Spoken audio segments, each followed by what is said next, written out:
हाय कर हाय कर. अरे बापरे, याने ते इज्जतच काढली राव.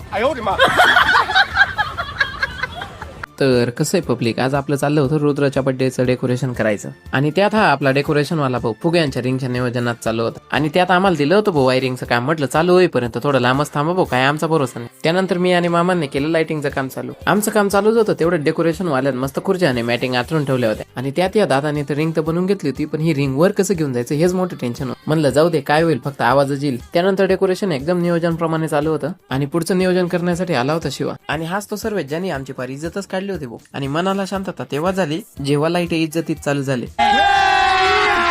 अभी मजा आएगा ना भिडो.